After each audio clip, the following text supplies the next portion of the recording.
Night my son-in-law told my daughter to stop talking at her own graduation dinner, that her opinions embarrassed him in front of people who mattered. I did not stand up. I did not raise my hand. I did not make a scene in that private room at the steakhouse he had chosen, at the table he had reserved, at the celebration that was supposed to be hers.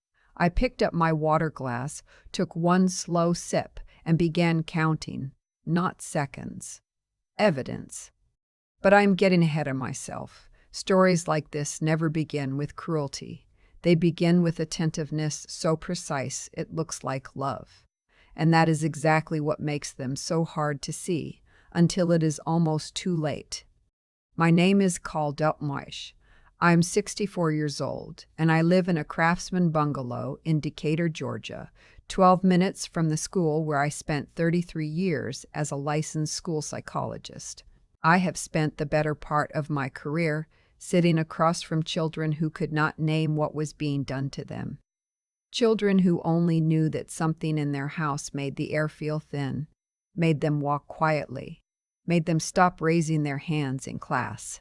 I believed, perhaps with the arrogance that comes from professional certainty, that I could identify that particular kind of damage from across a room. I was trained to see it. I had written reports about it. I had testified about it in family court proceedings when attorneys needed someone who understood behavioral patterns, not just broken bones. I was wrong about my own family. That is the part that still sits with me on quiet mornings. My daughter Adeline was 29 when she married my son-in-law. She had just finished her master's degree in public health at Emory. She was the kind of woman who remembered to bring snacks to other people's moving days, and then stayed to unpack the kitchen. She coached a youth soccer team on Saturday mornings, even during her thesis year. She had her father's stubbornness and my mouth, which meant she spoke plainly and without apology, and people either loved her immediately for it or found her unsettling. The ones who found her unsettling were usually people who preferred women to be quieter versions of themselves. Her father, my husband Earl, had died 18 months before the wedding. Massive stroke. He was in the backyard laying mulch around the azaleas I had been asking him to tend to for 3 years, and then he simply was not there anymore. The paramedics said he was likely gone before he hit the ground. Adeline took it the way she took most things, privately and completely. She cried alone, grieved quietly, and returned to functioning so quickly that I worried she had not actually processed any of it. Grief delayed is just grief stored, and stored grief will find its way out one way or another. My son-in-law appeared 6 weeks after Earl's funeral. He was a project manager at a commercial real estate development firm in Buckhead. His name was Griffin. He was 35, trim, well-spoken, the kind of man who held doors and made prolonged eye contact when you were talking to him, as if what you were saying was the most important thing he had heard all week. He remembered details. He asked follow-up questions. He sent Adeline a book about urban green spaces because she had mentioned, once in passing, that her thesis touched on community health outcomes near public parks. I noticed all of this. I thought it meant he was exceptional. His mother moved from Savannah to the Atlanta area 8 months after the wedding. She was 68, widowed, and presented herself as someone who had spent decades perfecting the art of the warm smile that does not reach the eyes. Her name was Vivienne Cross. She had taken back her maiden name after her husband passed, and she arrived with opinions about everything in the manner of a woman who had never once considered that her opinions might not be welcome. She had thoughts about the apartment Adeline and Griffin had chosen. Not enough natural light. She had thoughts about the neighborhood, not the direction things were headed. She had thoughts about Adeline's cooking, delivered with a touch on the arm and a slight tilt of the head that was designed to look like affection. "You are so ambitious, sweetheart. It is wonderful that Griffin doesn't mind eating late." Adeline worked until 7 most evenings because her job required it. Vivienne said things like this and then laughed as if she had made a small joke, and Adeline would smile in the way I was beginning to recognize, the smile that was really just a door closing. I noticed the changes the way you notice weather shifting. Incrementally, then all at once. Adeline stopped wearing her hair natural. She had worn it in its natural texture since college. Tight coils, sometimes pinned up, sometimes free, and she had been particular and proud about it in the way a person is proud of something they reclaim. Griffin's clients are conservative, she told me when I asked. It's just easier. Easier was a word she used more and more, and it alarmed me every time because Adeline had never once in her life organized her choices around what was easier for other people. She stopped going to her book group. She had been in that group for 4 years, 6 women, rotating houses, the kind of friendship infrastructure that takes years to build. Griffin prefers weeknights at home, she said. It's not a big deal, Mom. She stopped calling me during her lunch break. We had talked at noon almost every day since she left for college. Small things, what she was eating, something funny a coworker said, a patient story she'd anonymized enough to share. Those calls simply stopped, and when I asked, she said she was trying to be more focused at work so she could leave on time. For Griffin, I drove to their apartment one Saturday unannounced and found her in the kitchen reorganizing the pantry. The pantry was already organized. She was reorganizing it because, she explained without looking up, Griffin liked things grouped differently, and she kept putting items back in the wrong place out of habit. She said it lightly, the way people say things they have practiced saying lightly. Behind her, I heard Vivian's voice from the living room. Adeline, did you finish the grocery list? Griffin asked about it this morning. As if my daughter were staff. As if I were not standing 3 feet away. I stayed for 2 hours. Vivian dominated the conversation with a performance of cheerfulness that had the precise quality of a closing argument. Everything pointed toward the same conclusion, which was that Griffin was exceptional and that Adeline was lucky, and that the household ran best when Adeline understood her role within it. At one point, I asked Adeline directly about a project she had mentioned, a community health initiative she was co-leading in South DeKalb County, and she glanced toward the living room before answering, not at Vivian, not asking for permission, just checking whether it was safe to be enthusiastic about her own work. That glance undid something in me that I have not fully put back together since. I drove home on IT-80F, gripping the steering wheel and thinking about all the children I had ever assessed, who learned to read a room before they learned to read a book. Children who had been trained, through repetition and consequence, to check the temperature of the air before speaking. My daughter had that look now. My daughter, who had stood in front of her school board at age 15 to argue for a better lunch program. My daughter, who had never asked anyone's permission to have a thought. The graduation dinner was 6 months later. Adeline had completed a certificate program in health equity leadership through Johns Hopkins, fully online, done on evenings and weekends around her job. It was a significant thing. She had applied twice before Griffin had discouraged her from it, and then she had applied again quietly, without telling him until she was already enrolled, and she had finished. That felt like a small act of survival even then, though I did not have the language for it yet. Griffin chose the restaurant, a steakhouse in Buckhead that had the kind of lighting designed to make you feel like you should speak in a lower register. He reserved a private room and invited his 2 closest colleagues from the firm, which I found strange. Why would you bring professional acquaintances to your wife's family celebration? But I told myself I was reading too much into it. Vivienne was there, of course. I was there. Adeline's closest friend, a woman named Petra, who had known her since their first week at Spelman, had been told the reservation was intimate family only. I learned this afterward.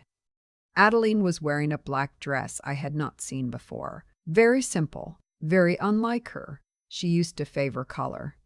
The appetizers came. Griffin ordered without asking anyone. When the waiter came for entrees and looked at Adeline, she opened her mouth. She started to say something about the salmon, I think, and Griffin put his hand on top of hers on the table. Not squeezing. Just placed it there, a lid on a pot.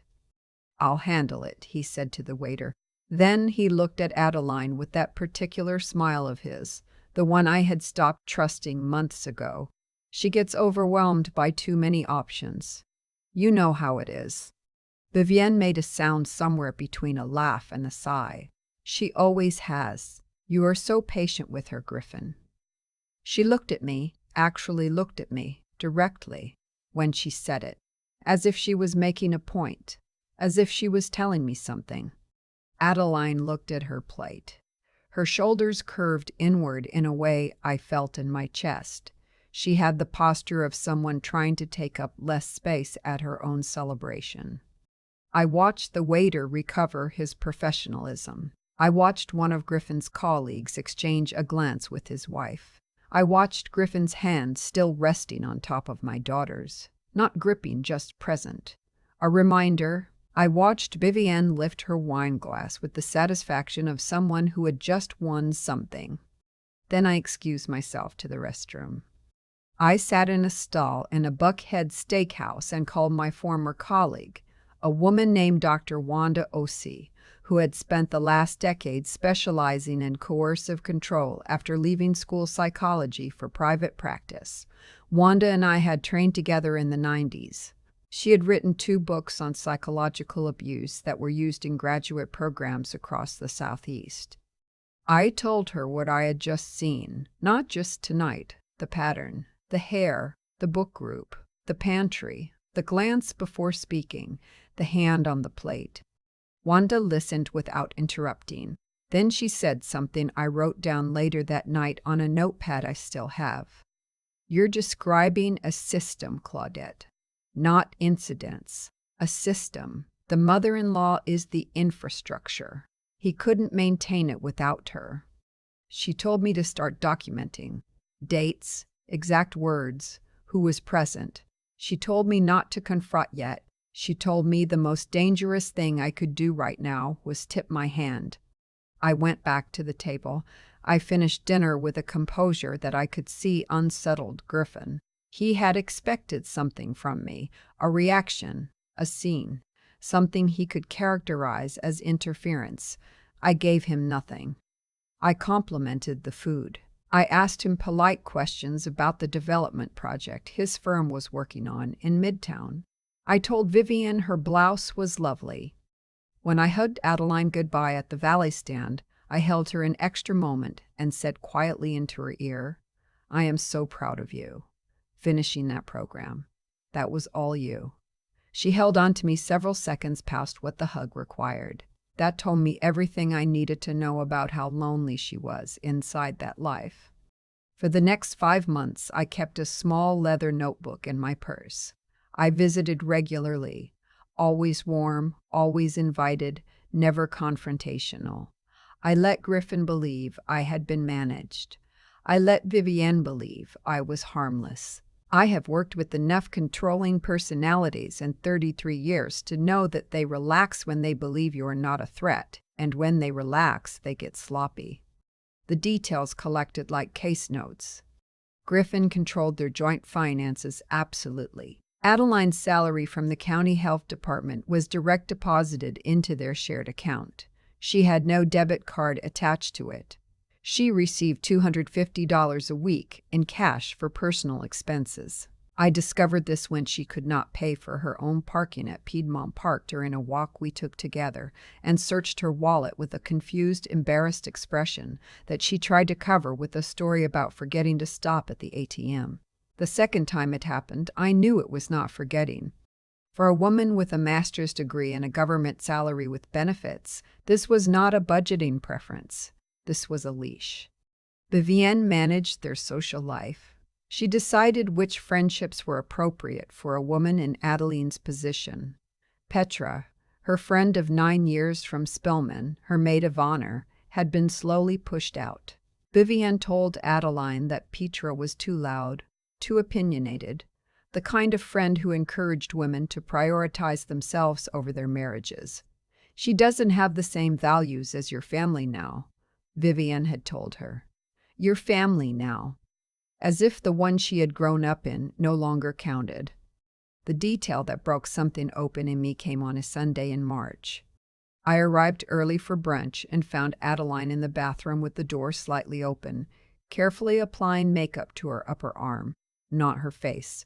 Her arm. She was using a green color correcting concealer, the kind that neutralizes bruising, blending it with a sponge the way someone does when they have done it many times and know the technique. She did not see me in the hallway until she looked up and found my reflection in the mirror. She pulled her sleeve down immediately. "I bumped it on the car door," she said. Her voice was completely steady. "You know how I am." I did know how she was. She was the child who, at age 7, had climbed the magnolia tree in our backyard to retrieve a neighbor's kite and come down without a scratch, laughing. She was not a person who bruised herself on car doors. I did not react. I did not grab her hands and demand the truth. I had spent 3 decades understanding exactly why that would not work. Why a woman in this position protects the person hurting her, not because she does not know the truth, but because the cost of speaking it, right now, in this moment, feels unsurvivable. So instead I said, "That looks tender. You should ice it tonight," and I changed the subject to the azaleas in her front yard that were just starting to bloom. We had a perfectly pleasant brunch. I drove home and sat in my driveway for 20 minutes before I could make myself go inside. That night, I called Wanda again. She connected me with a domestic violence advocate in the Atlanta metro area named Beverly. Actually, no. Her name was Gail. Gail Whitmore. She ran a nonprofit in Clarkston that had helped women leave coercive situations for 14 years. Gail told me what my colleague had begun to prepare me for. The moment Adeline decided to leave would be the most dangerous moment. Everything before that was foundation building. We had to be ready before she was. So we built the foundation. Gail connected me with a forensic accountant who specialized in hidden marital assets. She connected me with a private investigator, a woman in her 50s who had left the Fulton County DA's office to do this work and who was, in Gail's words, someone who had seen everything and was surprised by none of it. She connected me with an attorney, a woman named Okoye, who had practiced family law in Georgia for 20 years and whose reputation among judges in Fulton County was something that made even opposing counsel careful. And then the call came that I had not anticipated.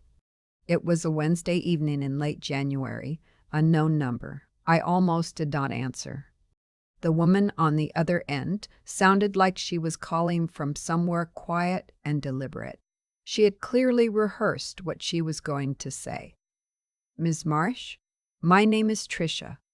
I was with Griffin for 3 years before your daughter. We were engaged. I have been trying to decide whether to call you for almost a year."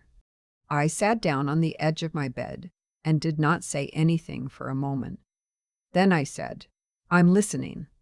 Tricia spoke for nearly an hour. She had met Griffin at a charity event in Savannah. Vivienne had arrived 4 months into their relationship under the pretext of needing to be closer to her son during a health scare that Tricia later learned had been largely fabricated. The isolation had followed the same architecture: friends discouraged, family context slowly rationed, wardrobe opinions delivered as care, finances consolidated.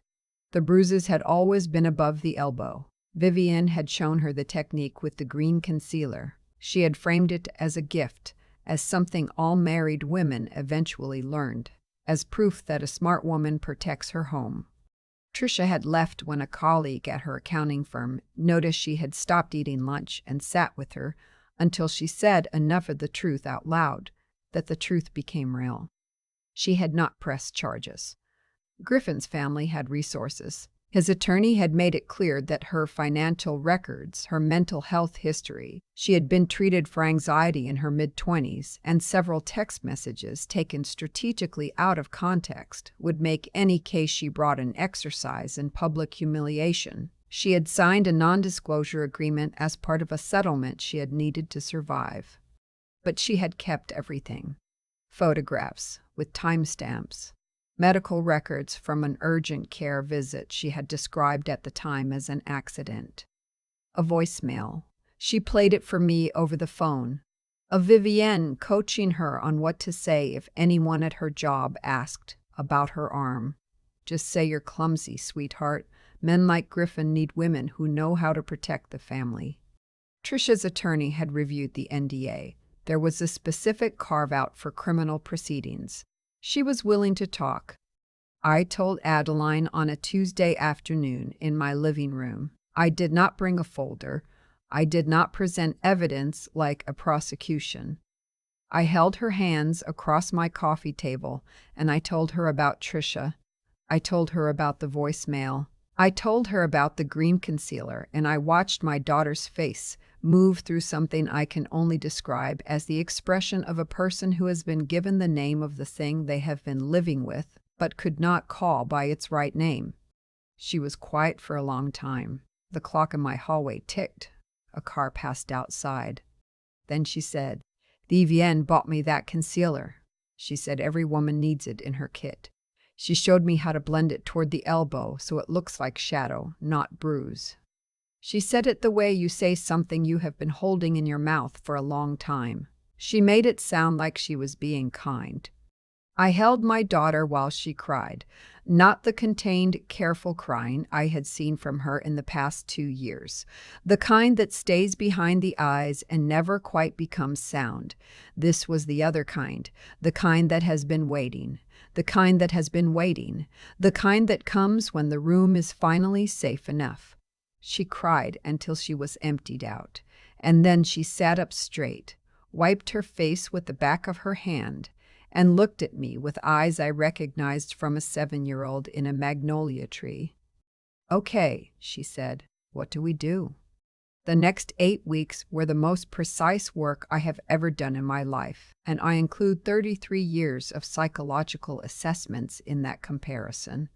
Adeline moved into my bungalow on a Thursday while Griffin was in Charlotte for a 2-day site visit, and Vivienne was at a women's luncheon in Roswell. Gail's team coordinated the move. By the time Griffin's car pulled into their empty driveway Thursday evening, Adeline's essential documents, her passport, her social security card, the deed to the car that was legally in her name, were in my fireproof safe. A protective order had been filed with the court. Attorney Okoye had submitted the divorce petition along with Trisha's evidence, the forensic accountant's findings showing 14 months of salary redirection into a secondary LLC registered in Vivienne's name, and my 5 months of documentation. Griffin's response unfolded in 3 stages, exactly as Gail had predicted. First, the pleading. 46 text messages in 72 hours. Voicemails of a man crying in a way that sounded practiced, each one ending with some version of, "You know I would never hurt you. Your mother has turned you against everything we built." Then the threats, delivered through Vivienne, who called Adeline's cell phone 11 times in 4 days. On the 12th call, which Adeline did not answer, Vivienne left a message that was recorded under Georgia's single-party consent law. "If you think you can embarrass this family and walk away clean, you have no idea what Griffin's attorneys are capable of, and neither does your mother." Then the campaign. An anonymous complaint was filed with the DeKalb County's Human Resources Department suggesting that Adeline had falsified data in a grant report. Her supervisor, a woman who had known Adeline for 6 years, called her personally to tell her she had received it and had filed it in the trash. Anonymous posts appeared on a neighborhood Facebook group for their area suggesting that Adeline had been unstable and that her mother had interfered in a loving marriage. Griffin's attorney sent a letter to my home address, suggesting I had engaged in parental alienation. Every contact was logged, every post was archived, every letter was forwarded to Okoye. The private investigator discovered that the LLC in Vivienne's name had been used to redirect not only Adeline's salary but portions of 2 previous settlements, one of which, on further examination, appeared to be connected to a complaint filed years earlier in Chatham County that had been quietly dismissed. Trisha agreed to testify.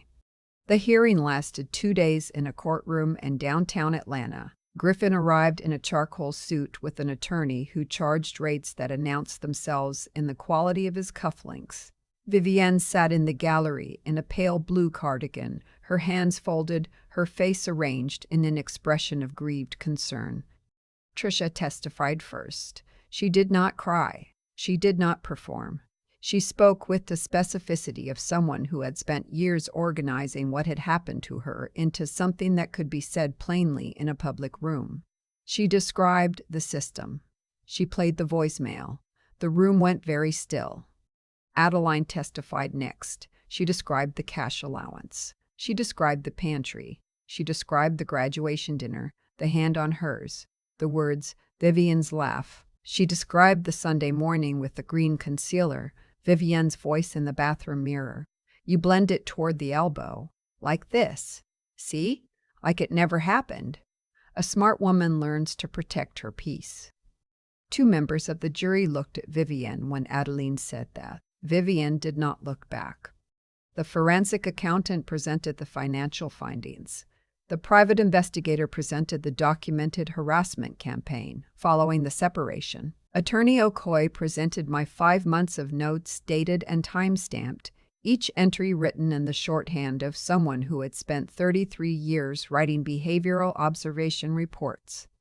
Griffin's attorney argued that both women were vindictive. The judge appeared to find this unpersuasive.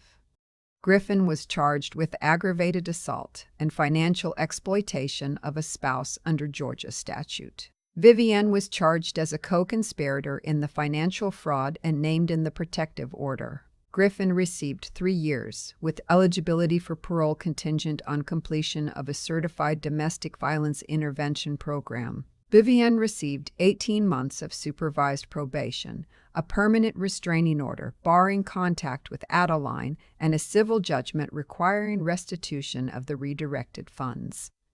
When the verdict was read, Vivienne turned and looked at me from across the courtroom. It was not the look of someone defeated.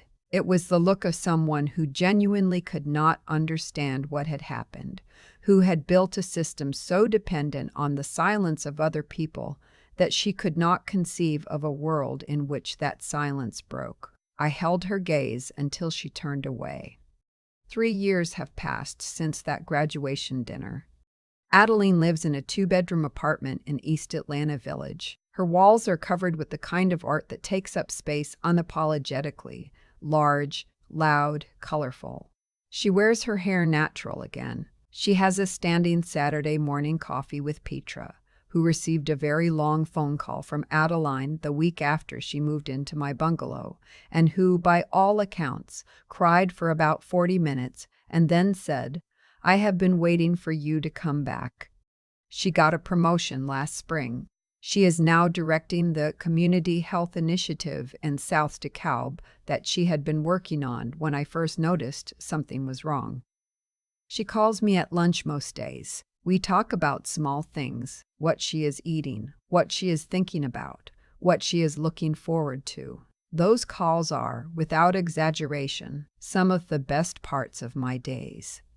She is seeing someone, a man who teaches high school history in Decatur and coaches the debate team and, by her account, argues about ideas with genuine enthusiasm and then listens when he loses. She told me that the first time they had a real disagreement about something political, she was not even sure what anymore. He had stopped mid-sentence, rubbed his face and said, "Okay, I hear you. Walk me through it again. I want to actually understand." She called me after that conversation and said, "Mom, he was just curious. He just wanted to know what I thought." She sounded amazed. She sounded like herself. Trisha and Adeline met for coffee once, about 8 months after the trial. They sat for 3 hours. They did not talk much about Griffin. They talked about what they were building now. Trisha had gone back to school. Adeline was presenting her initiative at a national conference. They talked like 2 women who had survived the same weather system and come out the other side still standing. I am writing this because I spent 33 years helping other people's children find their voices, and I very nearly missed the moment my own daughter lost hers. I am writing this because I know there are women in living rooms right now who have a smile that does not reach their eyes, and a reason ready for every question. And I know there are mothers watching those women and telling themselves it is not their place. It is your place. It has always been your place. Let me leave you with what this taught me. The most sophisticated abusers do not work alone. Watch who is beside them, who is explaining their behavior, who is teaching their partners to cover what should be visible. The enabler is not a bystander. She is the architect. Financial control is not a personality difference. It is not a budgeting style. If the person you married controls whether you can buy your own lunch, they have taken something that cannot be recovered without help. Know the difference between shared finances and a leash.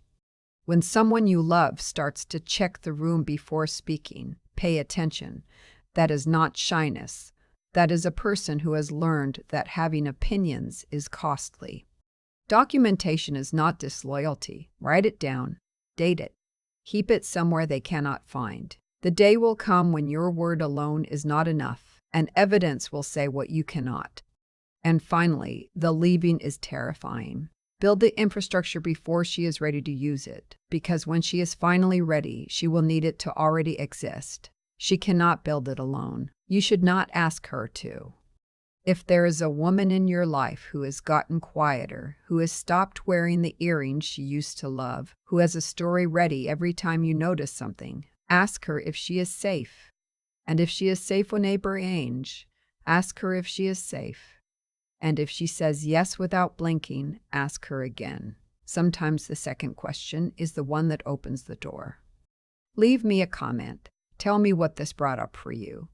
And tell me what city you're listening from, because every time I hear from someone in a new place, I am reminded that this is not a rare story. It is a common one, and common things deserve to be spoken out loud. I have been a school psychologist for 33 years, and the thing that stays with me, the thing I turn over most often when I am sitting in my backyard in the early morning with my coffee, is how close I came to talking myself out of what I knew. I almost let politeness win. I almost told myself it was not my place. And I think about all the other mothers who have stood exactly where I stood, watching their daughters disappear one small accommodation at a time, and who chose silence because they were afraid of being wrong. What happened to Adeline did not happen because Griffin was an anomaly. It happened because he understood something that most decent people take too long to recognize, that cruelty does not announce itself. It builds a house first. It makes you comfortable in the house. And then, one day, you realize the door's locked from the outside. What stopped it was not luck. It was Adeline's integrity, even when that integrity had been buried under 2 years of being told she was too much, too loud, too ambitious for the life Griffin had decided she should want. That core of who she was, the woman who applied to that certificate program a third time, quietly, without telling him until she was already enrolled. That was her character holding on. You cannot take a person's character from them completely. You can only cover it, and covered things, given the right conditions, surface. The other piece, the part I am most honest about when I talk to other parents, is that I had to be smarter than my anger. I wanted to walk into that steakhouse and overturn the table.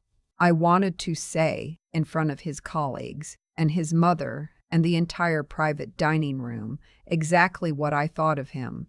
That impulse was not wrong, but it would have cost Adeline everything. The plan that actually worked required me to think clearly over 5 months while feeling terrified. That is the hardest thing I have ever done. Not the logistics of the exit, not the court proceedings, but the sustained discipline of being strategic when every instinct was screaming at me to act immediately. And Adeline. What she did in those last 8 weeks, leaving while she was still afraid, testifying in open court in front of the man who had spent 2 years telling her she was not credible. That took a kind of courage that I do not have a clean word for. It is not the courage of someone who is not scared. It is the courage of someone who is terrified and does it anyway because they have finally decided that the cost of staying is higher than the cost of moving. That decision, made in my living room on a Tuesday afternoon, was entirely hers. I could build the infrastructure. I could not make her walk through the door. She had to want her own life back badly enough to reach for it. Tricia reached for it too, years earlier, alone, without anyone building that infrastructure for her, and she kept the evidence anyway. She kept it in a safe deposit box for 5 years, on the chance that it would one day matter to someone. That kind of quiet, sustained commitment to the truth, holding on to it when no one is watching and no one is asking, is its own form of moral courage that I do not think gets named often enough. What I know now from the other side of this, the women who survive these situations are not extraordinary in some rare, unreachable way. They are ordinary women who refused, eventually, to stop believing they deserved better. That belief, small, stubborn, unkillable, is what Griffin could not take. It is what Vivian's concealer could not cover. It is what showed up in that living room on a Tuesday and said, quietly and without drama, "Okay, what do we do?"